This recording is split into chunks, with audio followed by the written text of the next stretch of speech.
We are live, AEW Saturday Night Dynamite podcast for Wrestling Inc. I am Alfred Konuwa, the African Black Hawk himself, joined by our returning champion, NYC Demon Diva, Issa. What's going on, Issa? It's Saturday. What's going on? You tell me. I love the Happy strobe lights back there. Looks like I'm missing out on a party with you and Roman. Yeah, he's actually. You know where he's at. He's behind me sleeping, so it's not much of a party. That looks But yeah, I mean, I can get used to watching wrestling on a Saturday. I'm not gonna lie. Yeah, it is a little nicer. I like that break on a Yeah. Wednesday because it goes Monday, Tuesday, Wednesday, and I have to wait till Thursday to kind of get that break. But the You're right. Wednesday break was really nice this past couple of weeks. Yeah, but it throws off your entire schedule. Yeah. Though I do love doing the show, Justin. It's a fun show as well. Just Wow, like you I like like doing the Justin show. more than me? No, I was gonna say I like doing it with the whole family. I'm a magnanimous man, ladies and gentlemen. Expose. I see how it is. No, this is the A team, Issa. Everybody knows that.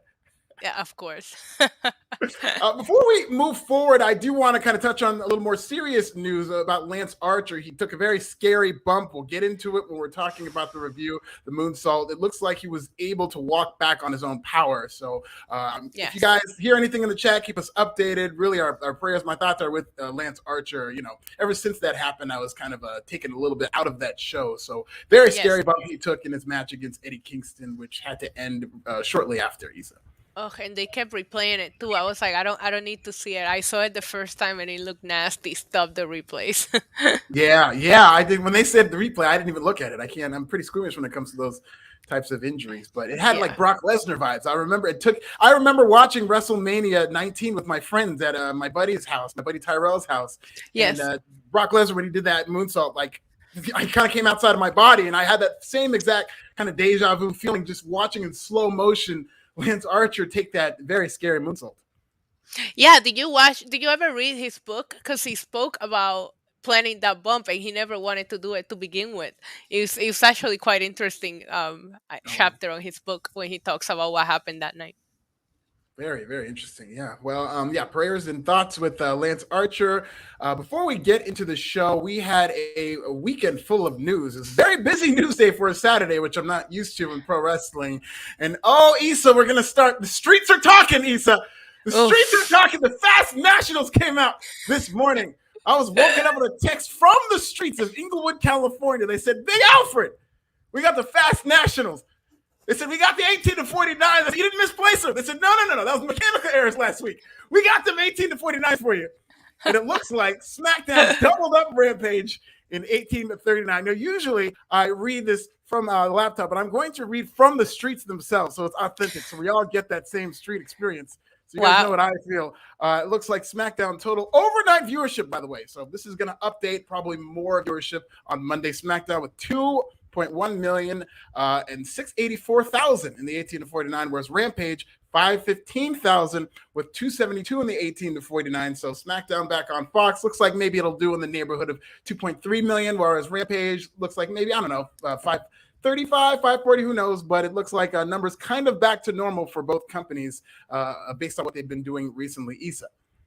Yeah, I mean, SmackDown did announce a pretty big show, so I expected it to do good numbers, especially with them talking about the new era. Not that it felt like a new era, but they kind of hyped that up, Rampage, yeah, it sounds back to normal. We'll see what the final numbers are, but they're usually pretty close to what it is, to what we're seeing from the streets. So, I mean, I'll wait until Monday and see what the final numbers are, but overall, not shocked by these figures. Everything is back to normal. Last Friday didn't feel like a competition to me. I like the banter going back and forward, but SmackDown being on Fox just doesn't feel like a fair, shot. Yeah, and we'll see, because another news story coming out on Monday is the Saturday Night Wars as WWE's latest counter-programming effort was to air a rerun of SmackDown head-to-head with tonight's AEW Dynamite. Very interested to see how that affected viewership. Of course, tonight might have been an extra game between the Astros and the Red Sox, but the Astros took care of that last night. And so now there's that extra space. And Fox, you know that this is Fox's idea just as much as WWE in terms of airing SmackDown head-to-head with Rampage. What do you think about that move, Issa? Do you think that's going to have an impact on AEW Dynamite on Saturday? Oh yeah, I meant to tell you, I hope you watch Dynamite to cover the show tonight because I watched the SmackDown rerun. I'm kidding. I'm kidding. Watching Roman Reigns smash again, I presume. I mean, yes. No, but overall, I mean, it's petty. It's a petty move, and I get it. I know what they're doing. A lot of people were like, well, there wasn't a Game 7. They should have never counted on a Game 7 to begin with. This has nothing to do with that. This is just WWE being a little petty. I don't see them coming close to Dynamite numbers with a rerun. That's just me, honestly. Not that Dynamite is gonna do that much better being on a Saturday, but I doubt that people tuned into a rerun of SmackDown. Yeah, we'll see what kind of impact this has, if any. It is, WWE more of their competitive spirit, and listen, I like these types of stories. I like when these two companies are going after each other in this tactical warfare. So we'll see how that impacted them. But speaking of warfare, Issa, speaking of tactical are we getting to it? Are we spilling tea? Are we spilling tea? A little bit of Earl Grey, Issa.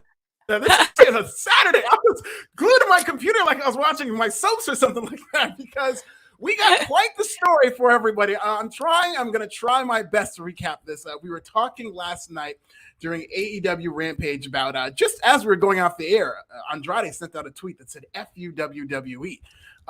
And following that, shortly after we went off the air, WrestleVotes, which is a WWE insider account, noted that there is far more to this story. So now people are kind of speculating about, this is an AEW story.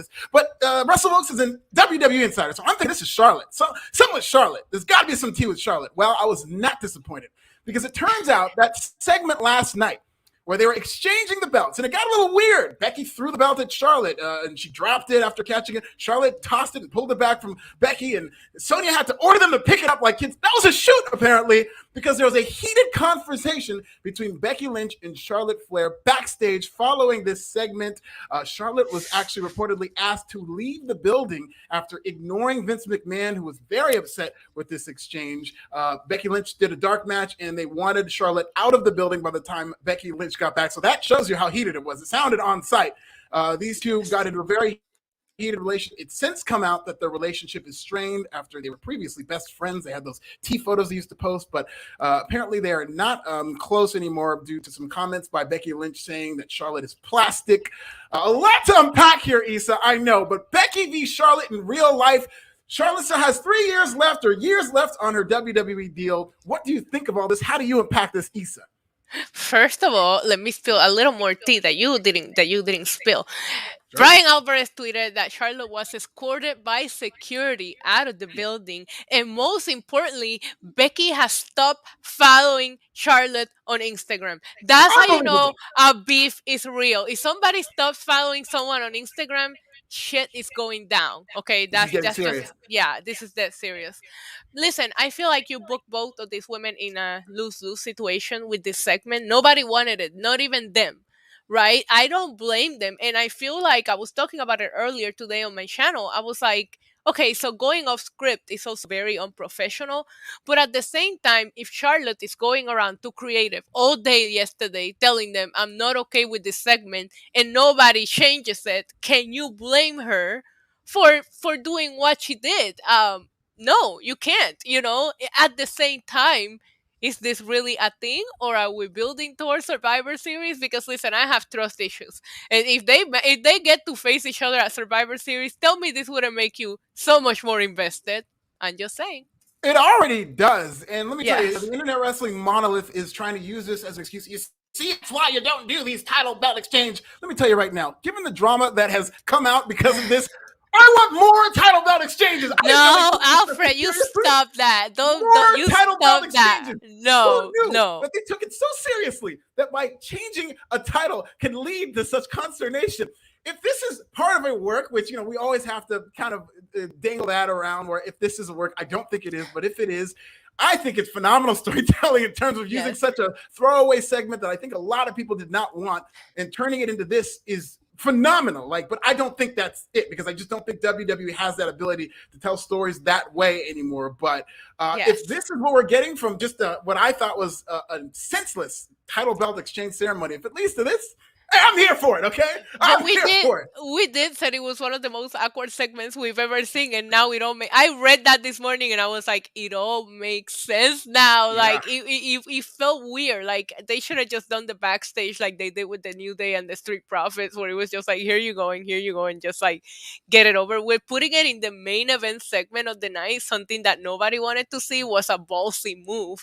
But everything that Charlotte did was ballsy as well. So, I mean, we'll see where this goes, but the Andrade tweet made all the sense in the world once we started finding out more info. Now that we've pieced together the story, this is a very, very wild story that continues to develop. I just feel like every hour or so there was an update in terms of more information. There was also updates that Charlotte Flair was not very happy with the disqualification finishes past Sunday on Raw. She felt, as I feel a lot of people felt, that Bianca Belair should have won this match and won that title. It was such a great match. It would have been such a great coronation for Bianca. And that didn't happen. And that also seems to be grinding Charlotte's gears. So well, I feel like that decision would have been the right decision to make. But at the same time, I don't feel like that's a decision that should have been made without Becky Lynch approval, because the champion on SmackDown going to Raw is Becky Lynch, right? So it's like, if Becky Lynch dropped the title to Sasha, and then she wanted to be Raw Women's Champion, and they made the decision to give it to Bianca without involving her, that feels kind of weird, no? You should have just ultimately involved Becky in that segment as well, you know what I mean? And have Becky win the Raw title. I don't know. There had to be, there's like 10,000 better ways, and we can probably go about it all night talking about better ways you could have done this than a belt swap. Do I blame them for being mad? No. Do I think it's a little unprofessional to go off script? Yes, but if nobody's listening to you, listen. Sure. Hey, she did what she had to do. Right now, I hated that segment last night. I came on here and I said how much I hated it. I didn't like the idea of it. I didn't like when it was happening. What happened after made it worth it for me. If this is what we got after this, my God, you talk about entertaining. You talk about, this is entertainment, ladies and gentlemen. T. Smitty for $3,000. Or no, T. Smitty $3,000 for $5. Got my hopes up. I thought I was going to have to retire. I took my latest SmackDown when it was in Phoenix. Told her about Bianca and Sasha. My lady and her two girls are now fans of Bianca representation. I've heard stories like that so many times where Bianca is you're really into it. Yeah. Yeah, no, I was just going to say Bianca is such a big deal, and she's so relatable to everyone. I have a video she plugged coming to my channel soon, in which I show one of my in real life best friends who had never in her life watched wrestling, and she walked out of my apartment that day in love with Bianca Belair. So I love seeing, who people who has no idea what they're watching relate to, and she loved her. Yeah, thank you very much for that, T. Smitty. I really appreciate that. And I think a lot of people feel that way. I mean, even when I talked to Bianca Belair, she was talking about how people would come up to the streets on her in her community, in the Black community, and say, I didn't even know they had wrestlers like you. I didn't even know that Black people were wrestling like that or were champions or whatnot. And so that's a great thing, in order to connect with this community. This community decides what's cool in America. So the more you can connect with the Black community, the better for pro wrestling, which is very cold right now in the grand scheme of things. And also, an all-time moment that I would show my friends who don't watch wrestling was Bianca Belair lifting up Sasha Banks with one hand. Like, that is amazing. Phenomenal. I sent that to my best friend, the one that I made the video with, because she left like loving Bianca so much that I just sent her the screenshot, and she just sent me in all caps, that's queen shit. Yeah, I showed that to everybody. I'm like, I put it in my story. I was like, that was impressive. I don't care what anybody says. Yeah, that was a really great spot from just what I thought was a great show in Crown Jewel. And we will get into what I didn't think was so great of a show. However, it did have a lot of newsworthy moments in a very hot ending. It's AEW Dynamite from Orlando, Florida. We start with the World Title Eliminator Tournament, round one, Bryan Danielson versus Dustin Rhodes. This one was a little bit messy because Rhodes got hurt early, and you could really tell. He told Bryan Danielson to back off. You could hear him audibly telling him to get back. It was a rib injury, and he just really gutted his way through this match. You could just see him kind of protecting his ribs throughout, so it really added that kind of real-life aspect to it. And I really did think they had a good match considering that Rhodes was working hurt. There were some kind of scary spots knowing that he had this injury, but Bryan Danielson ended up winning. I thought Jim Ross was excellent on commentary here, saying that Bryan Danielson has won all of his matches with different moves. It's really great analysis there. But Bryan Danielson did win this match. Doc Sampson came in the ring immediately after to check on Dustin Rhodes, but a very shaky match in terms of his injury, but I think they made the most of it, Issa. Yeah, I agree. And you brought up JR, and today he sent out a tweet saying that it was confirmed that he has skin cancer. So thoughts and prayers with JR. Yes. Hopefully, it's nothing major and he's able to beat it right away. The fact that he was on commentary tonight, major props to him, because I would assume if he says I need some time, they would have given him whatever time he needed. A lot of times when you're struggling to those kind of things, staying busy is the best thing. I say it for experience. So, yeah, you can tell when Dustin got injured, and I never give him enough credit for still being out there wrestling, looking so good at his age. But it kind of threw off the match. I wonder if Daniel Bryan picked up that guillotine move from the way that Roman put him to sleep and wrote him off television, because Roman did that move on him, remember? But yes, I agree. I feel like Brian is having so much fun out here. Every week he comes out and gives us something different. He is probably my favorite thing in AEW television right now, from throwing ass the moment his music hits to watching him wrestle. I'm telling you, he's Illuminati confirmed. He's like a whole new man with a whole new energy. He looks younger every time he's out there. I don't know how he's doing these things. So props to Brian for keeping the match going. And even though there was an injury, it didn't feel, I mean, we saw an injury, possible injury later on that completely affected the whole flow of the show and the match. That didn't happen here. Yeah, and props to Bryan Danielson, because he's not going to get credit for just how he was able to keep this match together with Dustin Rhodes. I think we have to give a big shout out to Dustin Rhodes for continuing this. Rib injuries, if that's what it was, are no joke. They might be the most painful thing you go through, especially wrestling a match where it's hard to breathe. So these two, the fact that this thing didn't completely fall apart and it actually ended up being a good match, it's a testament to Bryan Danielson being an all-time great, and a testament to Dustin Rhodes really being a very underrated all-time great, I think, and how they were able to complete this match, because you know that he really wanted to have a good match with Bryan Danielson, and I thought that they did a good job. All things considered. I once fractured 2 ribs drunk celebrating a Lakers winning a championship, and I was able to keep going, but the next day I couldn't move for like the next 3 weeks. So so props to anybody that can keep those. I mean, I was very intoxicated, so I was like, if I can get off, I can keep drinking. But I'm telling you, that is one of the worst pains I've ever felt. And there's nothing you can do for a broken rib but let it heal. Yeah. Okay. Props to Issa, the toughest woman in all of pro wrestling, for letting just going on and not letting a broken rib. I kept partying. I will never stop. That's the all-time. It's like a Fred Favre's starting streak, and then Issa partying through the broken ribs. That's how it goes. That's the hierarchy. Thanks, Alfred. I appreciate your respect. It's high praise for me. I'm a Packers guy. You know that. Heather booed for $5. I was at Dynamite, and someone kicked out for having an I Love Twinks and Cream Pie Me Sammy sign. I'm just reading what they say, Raj. I'm just reading what it says. I laughed till I cried. Oh my God! I saw the Twink sign. I saw it, Heather girl. I love you too. I hope you have fun tonight. It sounds like you did. Yeah, I saw the sign. I was like, Attitude Era signs are back on AEW Dynamite. That shit was funny. Supposedly they kicked him out, or they took his signs. I don't know what happened, but well, clearly I didn't see it, because that is hilarious. And listen, hey, I thought AEW was supposed to be the man of the people. They were supposed to let anybody in with signs. What they say. I'm thinking about whenever they come to LA, coming with a New Day sign. We'll see if they kick me out or not. But I hate to hear that they're kicking people out for signs, especially for signs as hilarious as that. That was very funny. Thank you for that, Heather. That was well worth the $5. I feel like we should give Heather the $5 for giving us the tea. Today is a day of tea. Oh, that's great. Okay, well, that poor guy. So we have Kenny Omega backstage. I absolutely love this. I don't know. It's not about this, Issa. But we start on the sneakers, of course. We're still going to that Twitter war between they're not letting that go. The Young Bucks, Top Dollar and the Young Bucks, to where they start on their sneakers, the Heat, as the Young Bucks call them. But then Kenny proceeds to cut what I thought was a very good promo. He talks about how he felt like it was Halloween when he was teaming with Hangman Adam Page, because we have Halloween coming up, because he was cosplaying as a cowboy. He said that they are going to be chanting cowboy shit. They're going to be chanting coward shit. He said he knows the man behind the hat, the shirt, the skin-tight jeans. And he says that he's going to be burning through Negative One's diaper supply faster than you're burning through some moonshine. This was a very good promo by Kenny Omega. I thought he did a good job as a heel. It was a great response to what I thought was a great babyface promo from Hangman Adam Page. Issa, what did you think about Kenny Omega tonight? Absolutely love this promo. I love that they started on the sneakers. I popped for that just because keep the banter going, right? We spoke about it. Yeah, I thought it was the perfect response for that promo that Hangman Page cut last week. Obviously, what are you gonna do? That was almost like the most perfect babyface promo. So have Omega come out here and call him out. If somebody knows Hangman weaknesses, it's going to be Omega. So I would expect him to always get on the mic and call out, his weaknesses. That being said, I would like to know why Omega looks like a bank robber that escaped to Mexico and is in Mexico living undercover to not get caught. His outfits, the hair, he really looks like that.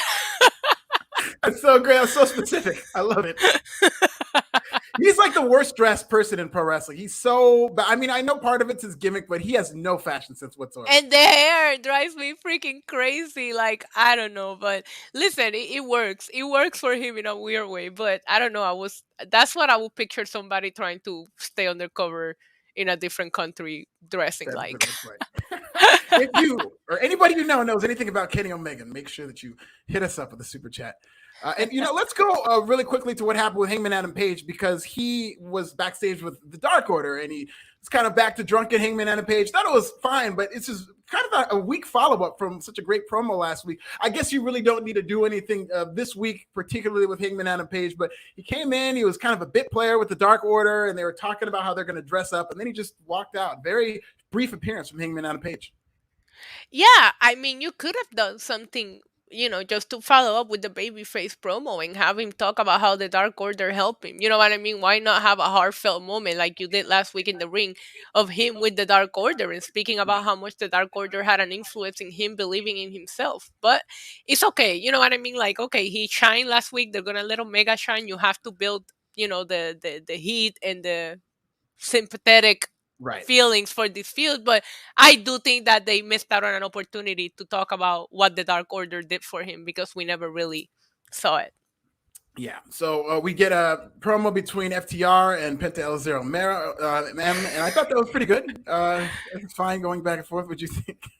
I'm laughing at the chat. Somebody says that I thought about that life before escaping to Mexico because it was too specific, and that made me laugh. Don't tell on yourself now. Damn it, I'm gonna have to come up with another plan for the rest of my life. No, what segment were we on? I'm sorry. It was just FTR going back and forth. There really was nothing special, but it was fine. Yeah. We were just kind of doing pre-tape. The FTR promo. Of course, it was great. I just want to see them wrestle. Like, there's something about FTR that I'm like, okay, I know that they're great and they can cut their promos, but I personally enjoy them in the ring, so just let them freaking go out there and wrestle them. Yeah. So we get an in-ring promo. Here's somebody that I think a lot of people may want to see talk than wrestle is MJF, because he's phenomenal at it. It God, how great he is as a talker and as a heel. We have Sting in the ring giving an update for Darby Allin. He's interrupted by MJF, who just gets all kinds of heat. MJF calls Sting Darby's emo daddy. He's getting shut the F up chants. The heat comes, and MJF is saying to a new low, ladies and gentlemen, where he says that Sting is going to end up Darby Allin is going to end up just like Sting's best friend, Lex Luthor, who's currently in a wheelchair. Lex Luger is, and that got an angry reaction from Sting, who attacked MJF. This brought out Wardlow and Spears. They laid out Sting, and MJF just went from heel to super heel, cutting this promo and screaming at these people that Darby Allin is never going to get over on him, no matter how many times they chant your name. This is going to be your future in Sting. And he's just getting all kinds of heat, and icing on the cake, as if you didn't think you can get any more. He hits him with the diamond ring and walks out. I mean, this I thought was just phenomenal heel work from MJF. You think the heat that this man gets from the moment that his music hits is absolutely incredible. People will pay for that, like bottle it up and sell it, right? But the things that he said tonight, every time I need to stop thinking to myself, what else can MJF say to become like the baddest heel there is? And then he keeps outdoing himself every week. This was okay. The emo daddy line, though, I just want to say it was Miro, the one who said that first. So he stole that Oh, from Miro. Miro called wow. Sting Darby Allin's face paint emo daddy. So that wasn't an MJF original. Everything else that he did and said was an MJF original tonight. That was. I mean, I talked last week about how you should play that promo for teaching how to be a babyface. Play anything that MJF is if you want to teach somebody how to get real heat, because my god, like, he makes you uncomfortable. Some of the things he says make you uncomfortable, and that's why he's so good at his job. Yeah, see, I didn't think there was any more way for him to get heat. And as Yeah. a stand-up comic, I hate a joke thief. So knowing that he's a joke thief, now he's got even more heat with me, and I didn't think that was possible. So It MJF was responds it so was many ways. Miro, because I will never forget when he says your face paint emo daddy. It was one of the very when he feuded with Darby. He cut that promo. I gotta find it, but it was not an MJF original. Okay, well that's sad to hear, and we did get a great Miro promo that we're going to get into later on. I Oof, just love this from Miro. me too. We go backstage. Let's get into what happened with MJF later on backstage. They go backstage, and Wardlow's pissed with MJF. He says, "What's with that bullshit from last week when MJF tossed Wardlow into the fire and then ran off and allowed Sting to attack him?" And MJF kind of backs down, says that they're cool, everything's fine, and he assigns an accountability buddy to Wardlow in the form of Sean Spears. So Sean Spears is Wardlow's new accountability buddy. They're really taking their time. It's now been over a year that they're building up a potential split between Wardlow and MJF, and this is the latest chapter in that, Issa. I think the accountability is a concept that's genius, and I know a lot of people that could use one. This is going to take off in real life. That being said, yes, they've been building this a little too long. What I would love to see, yeah, I was gonna say one of my favorite things. Sorry about that. Was Sean Spears. That might have been my favorite Sean Spears moment, and he wasn't even that big of a deal in this promo. But I wish they would add more to Warlow's character. Like, tell us, why does he stay with him? Like, can we talk about, like, is he living the life? Is he getting paid that good that he's gone so long without turning on MJF? Like, what is the reason why? I wish we knew a little bit more. Like, we can tell that he's getting fed up, but we don't know why he stays. Is it loyalty? Is it for money? Like, what is keeping you there? I feel like you need to tell a little bit more of this angle from Warlow's story. And maybe they're holding off because they're not planning on doing the turn quite yet, but I need to know more about Warlow at this point. That's an excellent point. And I think it's too little too late to do something like that, but that's definitely necessary in terms of explaining why this monster continues to put up with MJF. And it would be such a perfect MJF angle to where, like, maybe MJF has something on Wardlow and he's knows something Yes. about his personal life and he's just dangling that over Wardlow. And that would get people more behind Wardlow in terms of turning on MJF. I think that would be phenomenal if they did something like that. Yeah, if you tell a good story with Warlow, this could be a great turn. But I feel like right now he just looks silly, still taking it, and we don't know why he's still sitting there taking it. So that's Yeah. what I need to know. I love your idea of him having something on Warlow, because that could really play into their storyline when they do it. I like the idea of he's getting paid good money, because Yeah. who will put up with MJF? Like tell the story that MJF has to pay off his friends for them to be friends with him, Right. Yeah, because he's that's a that good big too. of an asshole. I I love that believe thought. that. I know, me too. So we go backstage. We get a promo from Brit Baker against Ty Conti. Remember that question mark from Tony Khan's playbook on the sidelines of the Jacksonville Jaguars practice? That question mark, ladies and gentlemen, is Ty Conti, who will be taking on Brit Baker for the AEW Women's World Championship at Full Gear. So Brit's talking about Ty Conti's ass. She likes showing off her ass. She puts her hands on my ass. I'm going to beat that ass for showing off so much. And so we're going to get Ty Conti versus Brit Baker. I think this could be a good match, he said. I think it's going to be a great match. I remember Ty Conti having a really good match for the women's title in the past. I didn't like one thing about this promo, and maybe I'm nitpicking too much tonight, but I know that Britt Baker mentioned something about Ty needed to, like, work her way up instead of getting in her business, where Ty is pretty high up in the rankings. She's Yeah. always been. So I didn't like that she used that, because I was like, I'm not shocked. Like, I don't feel like, why is Ty Conti getting a title shot? To where if you would have given it to Anna Jay, then I would have said, like, wait a minute, why? So I just, like, didn't like that. But outside of that, I love everything that Britt Baker says. Every time she cuts a promo, she's pretty on point, and she just makes, I don't know.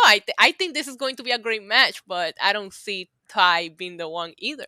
I think Right. Britt Baker is having the same case as Roman Reigns, where it's like, doesn't She matter is. who you put against them, they're not going to drop the title. So, okay, you know, Yeah. Yeah. They're good going to luck need to do a trying. lot. They're going to need to do a lot with Ty Conti to convince people that she has a chance of beating Britt Baker. And yeah, Ty was on like a 15-match win streak once upon a time. So she's more Yes. than worked her way to the top. That's why when she said that, I was a little thrown off. But like I said, at this point, I'm nitpicking because I do love Brit Baker, and I thought this promo was great. Yeah. So then we get to a women's match between Ruby Soho and Penelope Ford. Bunny came out early on in this match. I thought these two worked pretty well together. There were some suplex spots. That's when it really, I think, picked up. And then finally, Ruby Soho won this match. Red Velvet comes out because it's 2-on-1 between Penelope Ford and the Bunny, and Red Velvet evens the odds. And that's the first round of the TBS Championship. So it looks like Ruby Soho has punched her ticket to the next round. Of course she has. Are you shocked by that? I mean, No. she's amazing. I did like the way that she made Penelope Ford look great. I mean, a lot of it I think has to do with Ruby. She's such a pro at what she does. You know, I'm not a big fan of Penelope. No offense, I'm just not really getting to her matches. But tonight, I thought this was great. Red Velvet, seeing Red Velvet again was great because it feels like, Yeah. where did she go? She got that title shot with Britt Baker. Then after that, they haven't really been doing anything with her. But I'm excited. I expect Britt Baker to go. I'm sorry. I expect Ruby Soho to go very, very far into this, if not all the way to the finals against either Thunder Rosa or Jay Cargill. Is what I'm thinking is going to happen.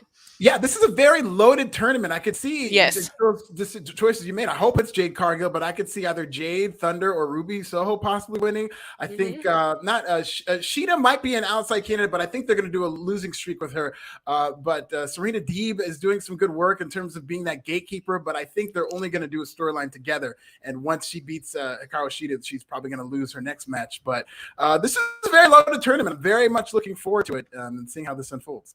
Yeah, but it makes you wonder, why don't you use these women weekly? You have two shows now. You see the bracket and you go like, holy crap, the AEW women's division is really good. Where are all of them on a weekly basis, and why there's no competition for Britt Baker? You do have Yes. a solid division now.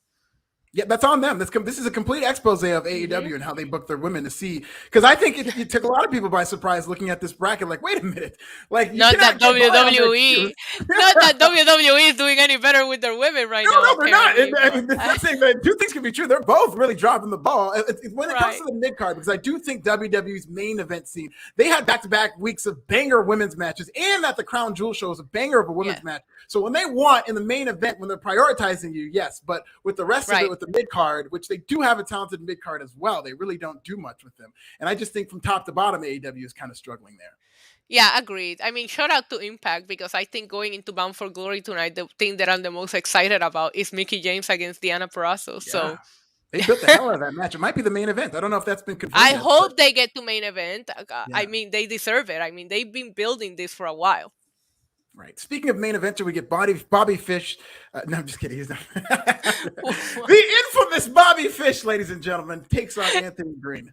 I'll say this: Bobby Fish's theme song is amazing. It's like it sounds like Danzig. I really like his theme song. I don't know what you're thinking about it, but I think it's very unique, and I love his theme song. You don't like it, Issa? No, it doesn't even come close to Brian's theme song. Now that's a theme song right there. If we're gonna compare it to Brian, I like it. I think it's very unique, and I just think it's kind of wasted on Bobby Fish because he's not much of a character. He's a lot of things are wasted on Bobby Fish, including CM Punk, apparently. Yeah. So he beats Anthony Green, and like, who cares? Okay, he beats Anthony Green, and then CM Punk comes out, and so now, are you excited for CM Punk versus Bobby Fish is coming Wednesday on Dynamite, Issa? No, I need them to put CM Punk in something that feels exciting. Like, CM Punk came back, and I remember just sitting here crying like an idiot, thinking of all these crazy matches that I'm fantasy booking him in, right? Now, I didn't hate Darby Allin. That night, you have Adam Cole and Bryan debut, and there I am fantasy booking 10 more matches after that happened. None of the matches that I fantasy booked, and it was like a good 30, had any of the guys that he's wrestled after Darby Allin. I'm like, what are we doing here? Are we building a winning streak? Maybe, but Bobby Fish is not it. I'm sorry, it's not it. Not what I want to see CM Punk to do next at all. I'm starting to think that maybe like the conspiracy theorist in me is thinking that this is CM Punk trying to like work his way back. And so maybe he's just requested all these good workers who maybe not aren't the biggest superstars, but he's trying to work out his new wrestling style. So he He's wants to CM wrestle these Punk. certain He guys. gets a buy. He gets a buy to Yeah. whatever he wants. He's CM freaking Punk. We waited Yeah. 7 years.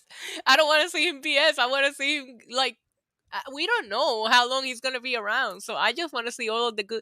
Okay, I want to see him against MJF. There, I said it. Sure. I mean, that's one of many people he should be wrestling. Like, all respect to Bobby Fish and these guys, Matt Sydal, but this is not what they're paying millions of dollars for CM Punk, Phil Brooks to come back and do. And he's just been kind of in these good hand matches that I don't think have really set the world on fire. He's been saying how his body feels like garbage, so maybe he's even on borrowed time in terms That's of why how I long said that. he could That's do this. exactly why I said that. Because I read he's been saying he's been feeling like shit. He's not used to this anymore. And it's just like, well, then how long do we have him for? Because if he's not going to stick around for too long, then let's put him on main event kind of feuds. And I guarantee you the ratings will see a difference if you were doing that.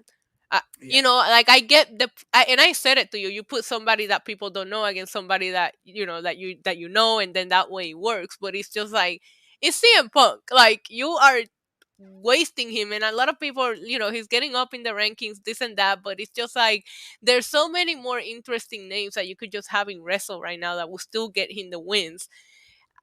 I don't know. But I've never been a fan of Bobby Fish. I've never been big into Bobby Fish. I mean, he can wrestle, but it's just like, okay, so Yeah. can pretty much the entire AEW roster. So what's so special about him? You know, his Yeah. entrance music, according to you. Yes, I love his entrance music. That's the best part of Bobby Fish. That's what I'm going to get excited for from now on. But I mean, quintessential pro wrestler who wrestles for the sake of wrestling. I want characters and storylines, and there's nothing resembling that with this and Anthony Green. So, him and CM Punk, who knows how that's going to go. I'm sure it'll be a good match, but I will not care. Same. We get Lio Rush and Dante Martin. They're going to make their tag team debut against the Sydal brothers. That should be fun. Lance Archer versus Eddie Kingston. So this is the match we were talking about earlier. The big thing to take away from this is, shortly after it started, Kingston attacked Archer from behind, and then Archer goes from the moonsault on Kingston, lands right on his head. Very scary bump.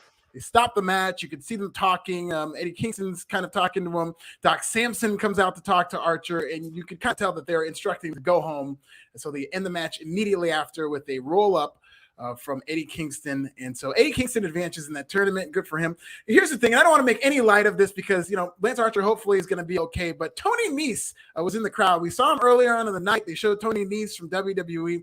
And then right after Lance Archer landed on his head, they immediately cut to Tony Nese because it was a planned shot. But obviously they did not plan for Lance Archer to land on his head. They cut to Tony Nese. They were just going to show him do the crawl, show that he's in the audience. And he looked horrified. And then he realized he's on camera. And then he's like, then he had to play it calm and collect himself. So that was a little levity for this segment. But, again, prayers are with Lance Archer. And this was a very scary spot, he said. Same with Eddie Kingston. The camera obviously had to keep going to Eddie Kingston, and you could just see he was worried. He's like trying to communicate with the ref, with the doctor, to see what do we do here. They went to Eddie Kingston a lot, and the look in his face was never like, "Yeah, I advance." It was always like, "I am so worried for this guy." Yeah, that took me out of the match, took me out of the show for a little bit, but good for Eddie Kingston. I did share that Eddie Kingston needed a win, and I think hopefully this is what was supposed to happen because now we don't even know. So Eddie Kingston finally gets a big win, and we don't even know if he was meant to win this or not. But obviously, all I care about is just making sure that Archer was okay because somebody in the chat, John McDonald, thank you, saying Archer tweeted that he is good. So thank you for the update. If he's good, then awesome, because that was scary. Yeah, so I'm glad that Lance Archer seems to be doing well. And that is a great point about whether or not Eddie Kingston was going to win, because this is the one match I felt could go either way. I think we're able to predict what all the matches are going to be. John Moxley over 10 and Bryan Danielson over Dustin Rhodes and so on and so forth. But this was a match where it's like, this is 50-50. I could see either way. So now we'll forever, it'll always be a question mark who was originally supposed to go over in this match, because I could have seen it either way. Yeah, and that's tragic for Kingston because he needed a big win. So if he was scheduled to win here, it would have been nice to see him win without the injury, factored into it. Very interesting, because now we get Eddie Kingston versus Bryan Danielson, and it'll really test, how much people love. Because yes, Bryan Danielson's very hot, but Eddie Kingston is like AEW's the crowd spiritual leader. They love Eddie, so it's at least going to be 50-50, if not more, in Eddie's favor. Yeah, this is going to be a very interesting match, and I'm looking forward to it very, very much. We get an exchange Men of the Year with Sammy Guevara. So there was a lot going on here. Okay. So we get the kind of back and forth. Ethan Page gets to talk. He's talking about Jericho flirting with Paige Van Zandt. Out comes Sammy Guevara, and Sammy Guevara and Dan Lambert go back and forth. This is where it really kind of picks up with Dan Lambert saying, it was a rumor that you sucked on the stick. And basically coming out of this, we're getting a lot of stipulations. It's going to be Sammy Guevara versus Ethan Page for the TNT title. If Sammy Guevara loses, he has to leave the Inner Circle. If Sammy Guevara wins, we're getting Inner Circle versus America's Top Team. Also, if Sammy Guevara wins, Sammy Guevara gets to pick who from America's Top Team faces the Inner Circle. Did you get all that, Issa? No, I didn't get it. I didn't get it when they said it, and I didn't get it when you just repeated to me. I am so confused still. I just think that Sammy's gonna win, so I don't know what this like. What happens if Sammy wins? Because I'm pretty sure Sammy's winning. So yeah, way too many stipulations. Basically, Sammy's way probably too gonna many. go over. And yeah, we're probably gonna get America's Top Team versus Inner Circle, and Sammy's going to get to pick the opponents. But the way this was done, I feel like they might have messed some things up because they had to kind of circle back and say, okay, so to be clear, everybody, it was a really weird promo. It was the whole segment. I was like, I felt lost. I was like, huh? Yeah, this was a lot. Then we get a brawl between the two teams. Sammy has the cue cards during the break, which he doesn't do enough. I think it's always a great bit when he does that, calling him Loose Pecs Page. Which, the fat shame Ethan Page all you will. He used to be pretty overweight. And if you see what he used to look like, he's gotten himself into shredded shape. I think he's gotten himself into great shape with AEW. So, but it was a pretty funny line, Loose Pecs Page. But this was a very messy segment, I thought.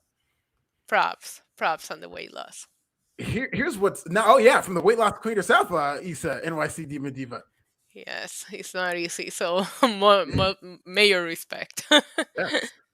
We get what I thought was a great Moxley promo. So, okay, John Moxley. What promo? What Mox promo is not great though? Like, this is not great, but he stepped it up here because sometimes I tune out, like just thinking, kind of taking him for granted that he's going to cut a good promo. But this is different because it was the first time I think that he brought up his daughter. He was talking about a story about how she grabbed his broken pinky and how now all he cares about is his daughter. He doesn't care about anything. He said doesn't care about the demos, doesn't care about the tournament or the title. But what he does care about is making it home to his daughter, and the only way he could do that is by making it out of this tournament alive. I thought this was a great way to, not because it sounded like he was burying everything, but then he did a roundabout thing to say that he has to win in order to get back to his daughter. And I thought this was great layering for his character.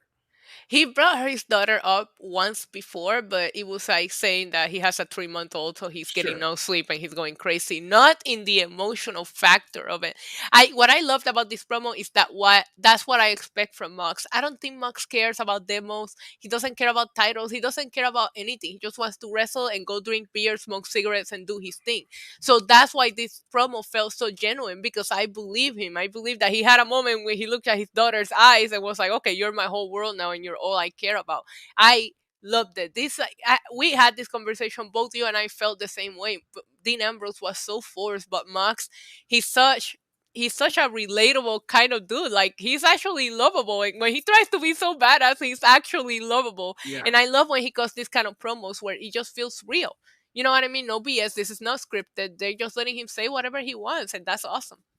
Yeah, this is really great. And again, another aspect to his character, to where now you know that he's fighting for his daughter, has a bit of a sweet spot. So he's got that tough guy with a sweet spot in future promos. I'm sure MJF, if they ever feud again, will bring up his daughter. I was just going to say, I cannot wait for somebody to bring her up, and he's just going to go crazy. Lose his mind. And it's great. This is great storytelling to build up a character. I really like it. I'd like to warn everybody, we've got a spoiler for Bound for Glory coming up. Okay, so if you don't want Bound for Glory spoilers, maybe tune out for the next 10 seconds. Go read some text from the streets. But a spoiler from Bound for Glory, and it looks like shout out to the Inspiration, formerly the Iconics, for winning the Impact Wrestling Knockouts tag titles. #Bound for Glory Love from friend of the show, Peter Bahi. So thanks for that update, Peter. Great to hear. I'm a big fan of the Iconics. I thought they were great. I thought Billy Kay was great when they split off and did the resume thing. When I was planning on, whenever SmackDown was going to come back to Inglewood, which is in December, I was planning on bringing a blown up sign of Billy Kay resume, but unfortunately that can't happen. That's amazing. Yeah, but I'm really happy for the Iconics. Inspiration, Issa. I am as well. I've been rooting and vocal about wanting them to go to Impact because they have a tag team division, because I think they work together. Everybody knows what happens when they got split up in WWE. Keep them together. Good for them, man. Good for them. Yeah. So good for them. Good to hear some success stories coming out of WWE. Then after the Moxley segment, we have Jungle Boy versus Brandon Cutler. This very quick match. He calls out anybody. People want Adam Cole. They get Adam Cole. Going crazy for Adam Cole, but it was just a distraction. Young Bucks attack him from behind. They beat the hell out of Jungle Boy. They throw him through a table. Big heat segment. I liked this, Issa. My one nitpick is it was not explained where Luchasaurus was. They were chanting for Luchasaurus. Jungle Boy and Luchasaurus are always together. He did not come out, and there was always some loose end that I don't like when they do that with a babyface not saving his friend who's so closely linked to him. But I thought this was a very good heat segment. Jungle Boy said a bad word in his promo. He said shit. He said shit and they got a pop. Listen, he's not the best promo, but you say shit in AEW, you get a pop. And he did get a pop for saying that. It was such an improvement from his freaking promo that we crapped all over last week. So, I mean, let him come out there, be angry, and say a bad word. It's a lot better than what was going on last week backstage, right? Love the pop for Adam Cole. I love the Elite. They're such... I don't know how to explain it. They're just sneaky, right? So, you have Brandon Cutler out there. I do feel like Jungle Boy should know better. If you see Adam Cole come out alone, it's almost like, bro, they jumped you how many times now? Why are you not looking everywhere for the other two? But that being said, I mean, maybe he was doing dinosaur things. You never know. I saw a video on my timeline of dinosaurs wrestling recently, having a boxing match. Yeah. Maybe he was a guest of honor this week, and that's why he couldn't be here.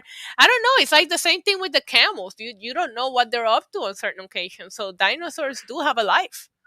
I don't think he's in court right now suing them for gimmick infringement for having that dinosaur he's probably in the Jericho cruise. The people that we didn't see tonight are all in that Jericho cruise. Including Jericho, because we did see the Inner Circle come out and brawl with no Jericho.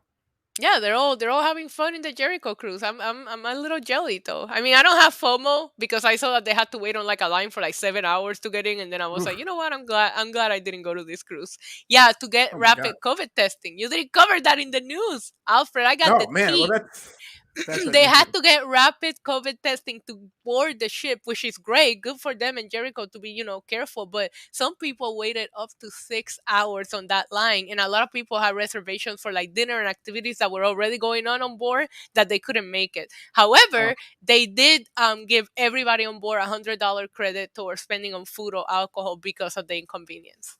Oh, that's good. That's good on them. Wow, great update from Issa, NYC Mediva. So I had to. I think a lot of people report on the lines and how crappy it was. I was like, why is nobody reporting that they did try to make it out by giving everybody a credit? You don't see anybody talking about that. I'm like, that's kind of crappy that you guys are not saying that they try to honor, what went on. Make it right. Yeah. Well, Twitter is just for a bunch of anger. They're not going to talk about when they're happy or anything like that. Right. But yeah, it's good that they try to make good with the audience. But 7 hours. Shout out to Bruce Jingle, my comedy friend who's out there doing stand-up on the cruise. That sounds like that's amazing. Good for him. Yeah, Bruce Jingle, very funny. Check him out, Bruce Jingle.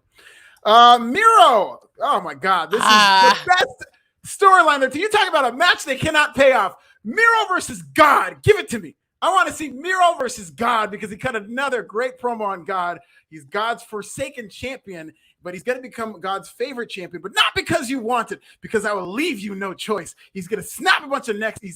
I thought this was incredible. Maybe not better than what happened last week, but I mean, they're along the same levels in terms of this new development of Miro, where it's I was worried because he didn't have the title, so he wasn't going to be God's favorite champion, but he's still doing this character as God's forsaken champion, and it's just as good. And we just got to give it up for the performer. Forget the title. Sammy Guevara can have that belt. Miro is on another level, regardless of what they're doing with these belts. Yeah, and at some point you have to put Miro in the world title picture. I feel like if he keeps doing these promos and you build a couple more wins on him, he's going to be too big for the TNT title, to be honest with you. And I know that Tony Khan says that he books that title like a world title, but it still doesn't feel like it's, your world title. If you have Hangman as your champion after Full Gear, he's going to need a couple of heels to feud with. What doesn't get any better than Miro? He is making the most out of the TV time that they're giving him. And I was concerned because after Sammy Guevara beat him, we didn't see him on TV the week after. And I even thought to myself, Miro's not the kind of guy that would just sit back and be okay with losing his title. And now he's back, angrier than ever, and I'm here for it. Excellent promo. Way to make the most out of what, like a 90-second spot that you get on TV. And if you Yes. don't have a good feel for him, then keep doing these promos. He's getting over just based on the promos alone. That is a telltale sign, one of those few things that superstars have that other people don't. That next gear where you only need 90 seconds, maybe even less, to get over, to get across the story, to make people care. We saw that with like Drew McIntyre and Kevin Owens and some of these guys when WrestleMania had that delay and they just had to throw them into the fire and cut these quick promos. The superstars were fine, where they were just able to get all their points across quickly without being prepped. And this is more Miro being on that level of being able to cut this phenomenal promo in 90 seconds. Still wonder why WWE never did more with Miro when he was Rusev. He's a star. He's always been a star. I will say though, this look, it looks better on him. He's more bulk. Like he just looks like $1,000,000 right now, and he's just delivering on every angle. I'm glad that we're here with him because I didn't like what AEW was with Miro in the beginning, but they really, really turned it around for him. Yeah, and he even got a shout out to his wife again. So hopefully they pay that off one day. A lot of stories Oh, to be told. it's paying off for him on the daily. Sure it is. Yeah. Not on OnlyFans though. Here's a story I didn't cover where apparently Miro does not want Lana on OnlyFans. So those of you holding out hope for that, don't. I don't blame him. I do think that Lana will make a lot of money without having to show much. So I'm thinking about starting an OnlyFans and showing off my African Black Hawk, the bird, the bird that I have. Okay, it's a bird. Sub to my OnlyFans. I mean, if we're in that topic, I might as well. Yeah, go and plug it. You said give us a plug. Where can the people find you on OnlyFans? OnlyFans.com/NYC Demon Diva. I got a 50% promotion right now. Hey, go on. Hey. So we go to the main event before we send you to Issa's OnlyFans. Cody versus Malachi Black. Okay, so this was a very hot match. Cody Rhodes might be the new Roman Reigns circa 2015, where he seems like a very hot wrestler, but half the people, maybe more than half the people, are just booing him, and then he does have that contingent of fans who are chanting for Cody, but we got a lot of mostly boos for Cody tonight against Malachi Black. There's something going on in the crowd. I don't know what it was that people went crazy for. Nightmare Family came out. One of the highlights of this match is Arn Anderson gets in the ring, and these fans go crazy for Arn, chanting, "Get the Glock! We need this Glock merch, AEW. You need to take advantage of this." They're chanting, "Get the Glock." He gets black mist in his face. We get Andrade coming out, who gets run off by Pac. So it seems like they're capitalizing and following up on Andrade and Malachi Black being in an alliance. After the blackness on Arn, Cody and Malachi Black racing against the clock because we got about 60 seconds left. Cody looks like he's going for a pedigree, which I think would have been the perfect ending to this match. I popped waiting for it too. Yeah. But it was a Tiger Driver 98. So this is a trope that I actually like in wrestling that kind of got a lost art, that Cody had to come back with a new finisher in order to beat Malachi Black. Right. Not a fan of Malachi Black losing. I think it's too early for Cody to avenge his loss here, but he did. He beats Malachi Black. Fans are furious, and Cody Rhodes wins. What did you think about this, Issa? I mean, I like the match. I mean, Cody bleeding is getting so old to me. Like every Cody Rhodes match, there's going to be blood. Love the Glock chant. Please keep it up to every city they go to moving forward. Oh my God, that was so good. I really did think he was going to hit the pedigree. And maybe I would have been more okay with the finish if he hit a pedigree. Listen, I'm not a fan of Malachi Black losing. I'm not a fan of Cody Rhodes putting himself over. I'm glad that he waited till the third match to do it, because I had a bad feeling. I was like, at some point Cody's gonna beat Malachi, and here it was, and the entire building booing. They need to turn him heel. Yeah, I mean, apparently, according to Cody, he's never going to turn heel. And you know what? It kind of goes back to that old Roman Reigns argument in that, like, now Roman Reigns is a phenomenal heel, don't get me wrong, but this character, Cody Rhodes, in that him being a babyface and what he is right now, seems very hot in terms of how they're reacting to it. Because maybe he doesn't need to give them the token heel turn, because then he would just get those reactions. Maybe they would just start cheering him again.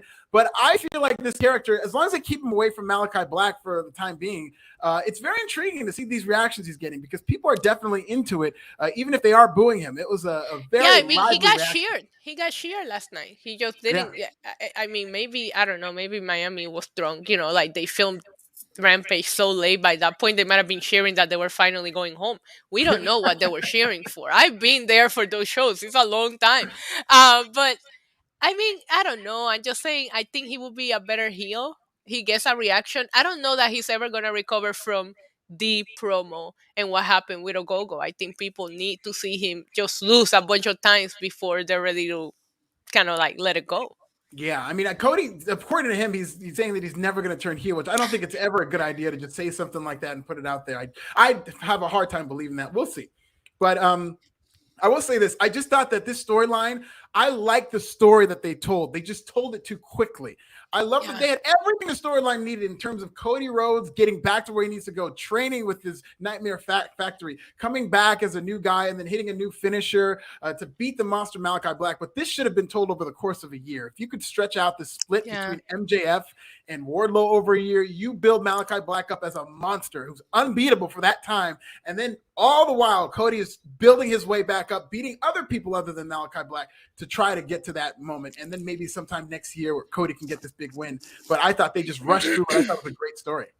Yeah, I agree with you. And I'm also just, I don't want to say I'm concerned. It's too soon to say that. But it's like, are you losing all of these like darkness and mystery around Malachi Black? Because now you're having a lining with Andrade. I'm not mad at that, but Malachi Black doesn't look like the kind of person that would align with anyone. So now, after him aligning with Andrade and now losing, you have to start questioning in the back of your head: are we losing all the mystery around Andrade? Now he's just I'm sorry, Malachi. Now he's just gonna be part of the roster. I hope not, because he's a star. His entrance, his look, the way that he wrestles, he's a star. You can recover from one loss, he can, but don't do too much to where you lose all of this darkness and mystery around him, and let's just go right back to what he was doing. Yeah, I totally agree with you on him teaming. I even felt weird about it last night when they started working together. It's just such a regular heel thing to do. And he's on this different level where he's presented as something different from everybody on the show. He's the Undertaker in terms of what AEW has showcased him as. And, you never saw the Undertaker run around and team with goons or anything like that. He's just a loner. And I think he's better by himself.